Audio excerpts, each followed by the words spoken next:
C'est très bien. Voilà. Imaginez ça. Hein? Voilà. Et puis il y a Seydou Abacha qui est franco-camerounais. Comme Issa Hayatou mooy yor CAF, il faut superviser match bi. Donc Issa Hayatou mooy Seydou Abacha. Match bi noonu la demee. Les matchs léegi au Sénégal, tous les artistes seront dedans. Ouais, bon, pas tous les artistes. Mais je veux dire que les... bon, non, il faut le dire, il faut le dire parce que bon, il y a d'autres artistes qui font autre chose à peu près à la même date. Non, c'est pas ça. Non, c'est que du problème sax de. C'est que xam nga nit ñun ñëpp ay nit lañ da ngay réfléchir nga jàpp date keneen jàpp date ça coïncide.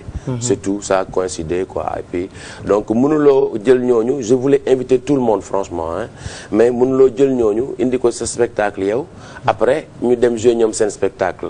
Parce que bon, il faut se dire que man le 7 laa doon def ñoom aussi le 7 mais man j'ai décalé de benn fan. Le 6 pour voir le 6 pour mën ko def. Parce que bon, ce sera où, ce sera au Grand Théâtre.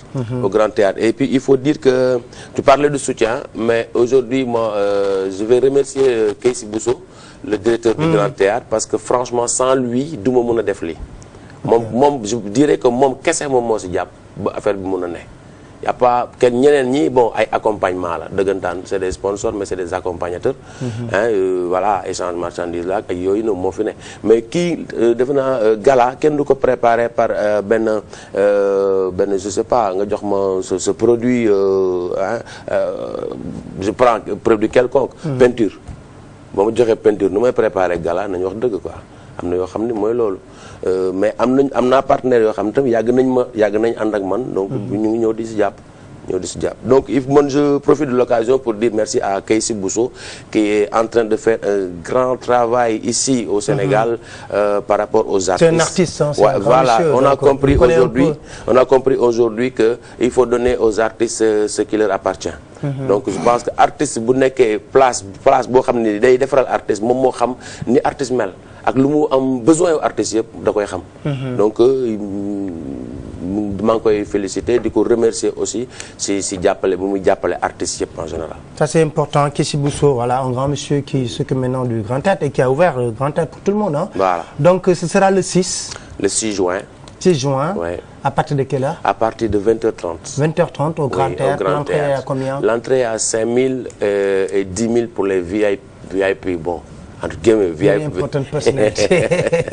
Alors mais il faut xam nga noo war a def yow foog nga wax ak sa copain xale yi mooy ni nga nekk pour seen yaay indi leen ci kii boobu. loolu du guddee. loolu du guddee. Ah mais dara ñoom mais le lendemain du fête. Non c'est un samedi. C'est un vendredi. C'est un vendredi, c'est bon. Vendredi, samedi ils peuvent dormir. Voilà. Non xale yi dañu am fu ñuy dem ak heure bi ñu war a génn ak heure bi ñu warul génn. waaw mais doo wax ak ñoom aussi nuyu la. maa ngi nuyu ñëpp maa ngi nuyu ñuy waaj a juddu maa ngi nuyu ñu juddu léegi ñoo xam ne dañ leen sàng sëru rabal maa ngi nuyu xale yi ñuy couche maa ngi nuyu xale yi ñuy namp maa ngi nuyu ñi nga xam ne ñu ngi leen boot maa ngi nuyu ñuy jooy nañ noppi merci. Sacré Kader. Kader, vraiment. Alors moi, je souhaite vraiment du succès pour cette manifestation. Je serai, Inch'Allah, le 6 au Grand Théâtre. Il y a un partenariat qui nous lie. Hein. Ouais, je pense qu'avec la 2STV, je serai. Là, je remercie aussi la 2STV qui a cru à l'événement et qui nous a il faut rigoler. Je pense qu'il faut rigoler. Il faut rester de bonne humeur dans la vie. Hein. Ouais. N'est-ce pas, vieux Mac? Il faut arrêter de... Il faut prendre la vie comme elle est. Oui, il faut rigoler, il faut être heureux. Il faut positiver. Le Sénégalais ne sait pas qu'il est stressé, en fait, parce qu'il ne connaît pas le stress. Et puis, il faut se dire que dans chaque maison, il y a un farceur. Oui. Et qui te fait rigoler, mais ça ne fait pas de lui un comédien, quand même. Oui. Il faut faire la différence. Quelle est la différence? Un farceur. Un farceur, tu le mets devant la caméra ici, il ne va pas parler. Tu le mets sur la scène, il ne va pas parler, mais devant les gens, il va... On rigole, c'est tout. C'est une profession. C'est une profession, absolument, c'est une profession. Mais en tout cas, je pense qu'il faut souhaiter vraiment un grand succès à la manifestation d'ici. Ça mérite vraiment un déplacement de voir les Adama Deiko et tout le monde. Oui, ici. En fait, on pourrait en faire 2 ou 3 jours, hein, parce que c'est des grands noms de l'humour africain. Oui, absolument. Mais bon, moi, je me suis dit, il ne faut pas faire les billets A et puis faire connaître ce style de théâtre au Sénégal. Parce que bon, moi, je vais souvent chez eux pour faire des festivals. festival avec eux, mais jamais ces gens-là ne viennent vers moi. Au Sénégal. Donc moi, à partir de là, c'est un tremplin pour aussi faire mon premier festival d'humour au Sénégal, en fait à Dakar. Pourvu qu'il y ait un succès et puis que ça continue, au moins que le Sénégal puisse avoir chaque année un festival de l'humour. Donc ça les autres, ça les intéresse, nous disent fan nañu wara mëna jaar pour mëna egg ci yenn niveau yi aussi. Absolument. Comme les autres. Alors, merci beaucoup Pichini Nico Kader. Merci. Pichini Nico, je m'en vais maintenant me tourner avant. Régis, je veux regarder un clip que j'aime bien. C'est un grand monsieur de la musique qui est là, hein. Vieux McFay, ben clip am lañuy sétane après ñu dellu ci nak ñu tamal parce que amna benen bu bees bu mu génné mais man bima bëgg la bëgg ñu sétane après ñu dellu ci dogo commencer ci débat bi mag Vieux McFay.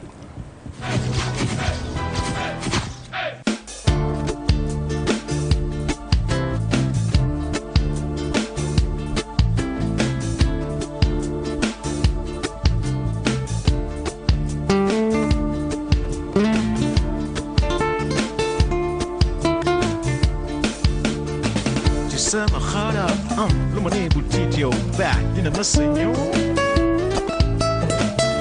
sama ginnaaw tool ya gën a ma wax may bañ dangi yow xel dangi yow xel waaye mi say waaja yàkkamti yàqule yow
je pense que c'est du grand art, hein, ce que nous avons vu tout à l'heure avec Vieux Macfay, Sultan of Chim qui a été repris. Vieux, vous êtes un passionné de la musique, yow. waaw je suis tombé dans la soupe étant petit. ba ma nekk xale lañ kon dañ defar soupe bi ba sopp ba daal di dugg ci biir. waaw dugg ci biir ñu sóoraale ba. Est-ce que c'est facile li nga def nii reprendre une chanson de Dire Straits, Sultan of Chim? waaw en fait. Est-ce que c'est facile?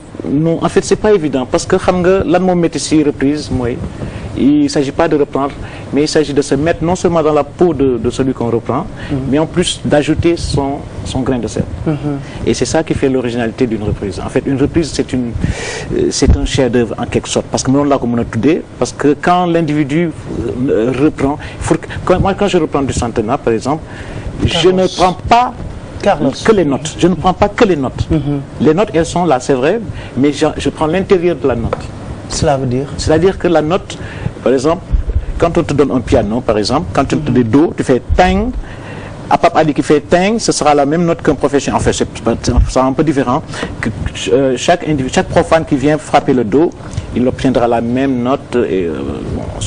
Mais par contre, sur une guitare, quand je mets une note, quand je fais un do, la manière dont je pince le do, ce sera différent d'un autre qui va pincer le do. Donc c'est une question de personnalité, c'est une question de touche enfin de toucher, je devrais dire en s'agissant de la guitare, et de personnalité, voilà.